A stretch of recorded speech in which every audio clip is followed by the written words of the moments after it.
इस वीडियो में बात करते हैं डाइवर्टिकुलाइटिस के बारे में। ये क्या होता है? इसमें देखा जाता है कि मुख्य रूप से क्लोनिक डाइवर्टिकुलिटिस में गैस्ट्रोइंटेस्टाइनल ट्रैक्ट से संबंधित एक बीमारी होती है।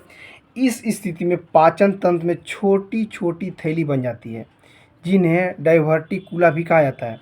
इसमें देखा जाता है ज़्यादातर मामलों में छोटी थैली बड़ी आंत में विकसित हो जाती है और उन में जब सूजन आ जाता है तो सिस्टिक विकसित हो जाता है। क्लोनिक डाइवर्टिकुलर बैक्टीरिया और आदि के संक्रमण के कारण भी विकसित हो सकता है और नहीं विकसित होता है। इसमें देखा जाता है कि कितने से कितने उम्र में ज़्यादा विकसित होता है। इसमें देखा जाता है जैसे 55 से इसमें 60 दिया है, लेकिन इसमें ये भी बात बताया गया है कि देखा गया है कि ज़्यादातर मामलों में देखा गया है कि यह बीमारी खासकर 40 की उम्र के बाद विकसित होती है। ये भी देखा जाता है कि 20वीं सदी से पहले यह एक दुर्लभ बीमारी थी, लेकिन समय के साथ इसके और भी मामले देखने को मिलते हैं। आजकल पश्चिमी देशों कई हिस्सों में बीमारी काफ़ी आम हो गई है। यदि क्लोनिक डाइवर्टिकुलिस के समय पर इलाज नहीं किया जाता है तो यह स्वास्थ्य को गंभीर रूप से प्रभावित कर सकती है। ठीक है, अब इसमें बात करते हैं लक्षण। इसमें देखा जाता है कि क्लोनिक डाइवर्टिकुलिस लक्षण रोग की गंभीरता और अंतर्निहित कारणों के आधार पर भिन्न होता है, लेकिन ये भी देखा जाता है जैसे कि कुछ लोगों में इसके लक्षण अचानक विकसित होते हैं, जबकि कुछ लोगों में लक्षण धीरे धीरे विकसित होते हैं। तो यह डाइवर्टिकुलर के रोग को प्रभावित लक्षण हो सकते हैं। ठीक है, जैसे पहला लक्षण क्या हो सकता है? जैसे पेट में दर्द, पेट फूलना, दस्त, कब्ज। ठीक है, ये भी देखा जाता है। ये भी देखा जाता है यदि आपको क्लोनिक डायबिटीज से पीड़ित है तो ये भी देखा जाता है जैसे पेट में लगातार तेज दर्द होना या समुद्री बीमारी और उल्टी, बुखार और ठंड लगना, मल में खून आना, मलाशय, ये भी हो सकता है। लेकिन साथ साथ ये भी देखा गया है जैसे कि डाइवर्टिकुलिटिस में सबसे आम लक्षण पेट में दर्द, यह अधिकतर पेट के निचले बाएं भाग को प्रभावित करता है। अगर यह स्थिति गंभीर हो गई तो स्वास्थ्य पर असर पड़ता है। ठीक है, जिसके कारण मुख्य रूप से इस प्रकार जैसे ये भी देखा जाता है कि जैसे बुखार आना, ठंड महसूस हो रहा हो या चिड़चिड़ापन, शरीर में दर्द, कमजोरी, थकान।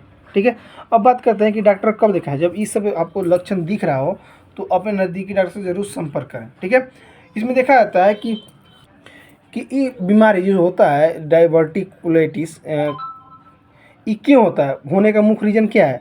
बता दूं कि क्रोनिक डायबिटीज का अंतर्निहित कारण अभी भी ज्ञात नहीं है, लेकिन ये भी देखा जाता है कुछ विशेषज्ञों का मानना है, ठीक है, कि कुछ मामलों में आनुवांशिक स्थिति से जुड़ा हो सकता है, जिसमें यह बीमारी माता पिता से बच्चों में आ जाती है। इसके अलावा कुछ पर्यावरणीय कारण भी हो सकता है। ठीक है, इस बीमारी का कारण भी बन सकता है, जैसे कि कुछ पिछले सालों में इसके मामले बढ़ते से शोधकर्ताओं ने यह थ्योरी भी काफ़ी बदल गई है, जिसके कुछ वर्षों में लगातार सिस्टिस पर किए गए अध्ययनों से इसके कारण का पता चलने के लिए हो सकता है। जैसे कि ये भी कारण से हो सकता है जैसे कि आहार में फाइबर की कम मात्रा, अनुवांशिक बीमारी या मोटापा, व्यायाम की कमी, धूम्रपान, ये भी हो सकता है।